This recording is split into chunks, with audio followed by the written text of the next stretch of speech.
एक भक्त के कहने पर महादेव और माता पार्वती ने बनाया भोजन। बहुत समय पहले की बात है। एक आलसी लेकिन बहुत ही भोला भाला युवक था जिसका नाम चिंतामणि था, जो दिन भर कोई काम नहीं करता था, बस खाता रहता था और सोता रहता था। घर वालों ने बहुत कोशिश की कि उसकी आदत बदल जाए, लेकिन उसकी हालत में कोई सुधार नहीं आता। एक दिन थक हार कर उसके घर वालों ने उसे कहा, चलो जाओ निकलो, कोई काम धाम करते नहीं हो, बस पड़े रहते हो। उसने घर वालों को खूब समझाने की कोशिश की, लेकिन घर वालों ने उसकी एक न सुनी और वो घर से निकलकर यूं ही भटकते हुए एक आश्रम में जा पहुंचा। वहां उसने देखा कि वहां एक गुरुजी है और उनके कई सारे शिष्य हैं, लेकिन उनका कोई भी शिष्य काम नहीं करता, बस मंदिर में पूजा करता और गायों को चराने के लिए उन्हें जंगल लेकर जाता। उसने मन ही मन सोचा, ये तो बढ़िया है, कोई काम धाम नहीं, बस पूजा ही तो करना है और गायों को जंगल ले जाकर चराना ही तो है। गुरुजी के पास जाकर पूछा, क्या मैं यहाँ रह सकता हूँ? मैं अन्य शिष्यों की तरह यहाँ रहकर आपकी सेवा करूँगा। गुरुजी बोला, हाँ क्यों नहीं, लेकिन मैं कोई और काम नहीं कर सकता हूँ, बस इन गायों को चरा दिया करूँगा। तब गुरुजी ने कहा, ठीक है, मैं तुम्हें कोई और काम करने के लिए नहीं कहूँगा, बस तुम्हें पूजा करना होगा और इन गायों को ले जाकर जंगल में चराना होगा। अब चिंतामणि उस महाराज के आश्रम में रहने लगा। ना कोई काम, ना कोई धाम, बस सारा दिन खाते रहना और प्रभु के भक्ति में भजन गाते रहना। कभी कभी गायों को चराने के लिए जंगल ले जाते थे। महीना भर हो गया था कि एक दिन एकादशी थी। चिंतामणि ने रसोई में जाकर देखा तो वहां पर खाने की कोई व्यवस्था नहीं थी। फिर चिंतामणि ने गुरुजी से पूछा, आज खाना नहीं बनेगा? गुरुजी ने कहा, नहीं, आज तो एकादशी है, तुम्हारा भी उपवास है। चिंतामणि ने कहा, नहीं, अगर हमने उपवास कर लिया तो कल का दिन नहीं देख पाएंगे, हम तो मर जाएंगे, हमें तो भूख लगती है। उपवास के बारे में आपने पहले क्यों नहीं बताया? गुरुजी ने कहा, ठीक है, तुम ना करो उपवास, पर खाना भी तुम्हारे लिए कोई और नहीं बनाएगा, बल्कि तुम खुद बना लेना और गायों को भी जंगल में ले जाकर चराने के लिए तुम ही ले जाओगे। मरता क्या ना करता। चिंतामणि खाद्य भंडार से सामग्री लेने गया। गुरुजी फिर से आए और कहा, देखो, अगर तुम खाना बना लो तो भगवान शिव को भी भोग लगा देना और नदी के उस पार जाकर ही रसोई को बनाना। लकड़ी, आटा, तेल, घी, सब्जी लेकर चिंतामणि नदी के उस पार चला गया। जैसे तैसे खाना भी बना लिया और खाने लगा। तभी याद आया कि गुरुजी ने तो कहा था कि प्रभु महादेव को भोग लगाना है। तभी दौड़ता हुआ चिंतामणि आया और कहने लगा, हे महादेव, आइए और मेरे भोजन का भोग लगाइए। भगवान को नहीं आता देख चिंतामणि बेचैन हो उठा कि मुझे तो भूख लग रही है और महादेव भी नहीं आ रहा है। भोला मानस जानता नहीं था कि प्रभु साक्षात तो नहीं आएंगे और गुरुजी की बात मानना भी जरूरी है। फिर उसने कहा, देखो प्रभु, मैं समझ गया कि आप क्यों नहीं आ रहे हो। मैंने रूखा सूखा बनाया है और आपको रूखा सूखा खाने की आदत नहीं है, इसलिए नहीं आ रहे हो ना।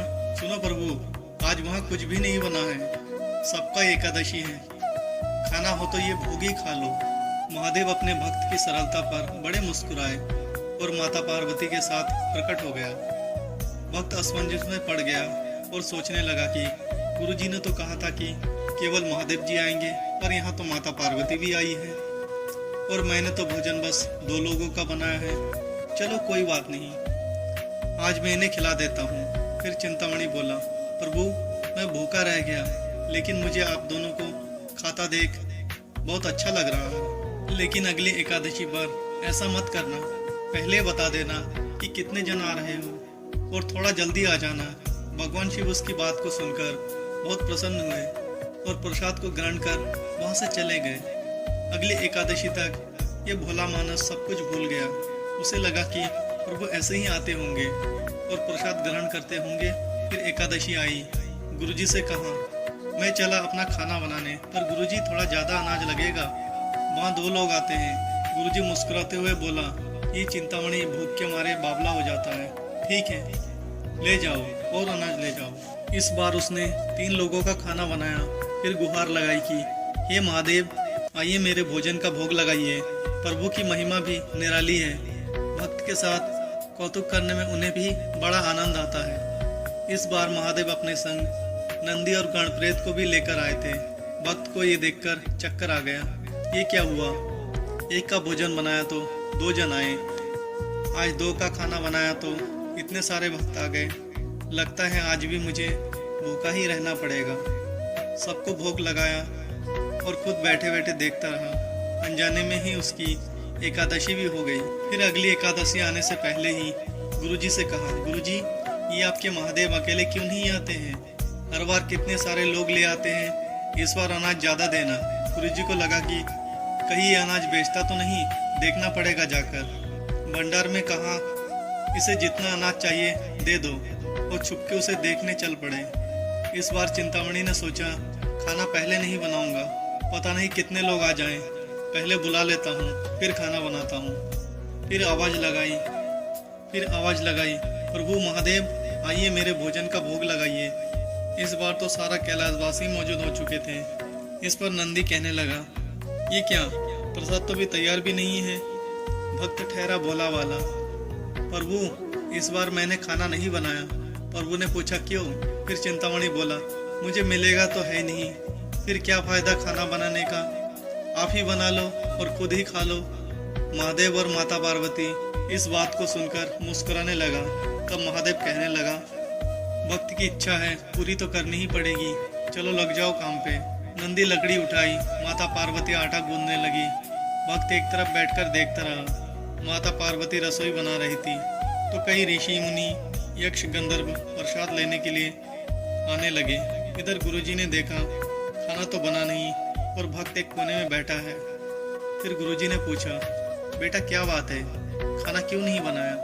तब चिंतामणि बोला, अच्छा किया गुरुजी आप आ गए, देखिए कितने लोग आते हैं प्रभु के साथ। फिर गुरुजी बोला, मुझे तो कोई नहीं दिख रहा है तुम्हारे और अनाज के सिवा।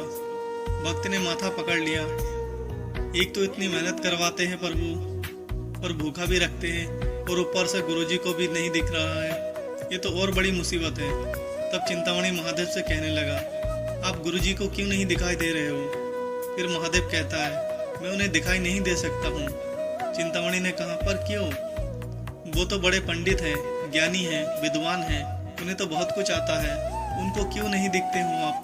फिर महादेव कहता है, माना कि उनको सब आता है पर वे सरल नहीं है तुम्हारी तरह, इसलिए वो मुझे नहीं देख सकता है।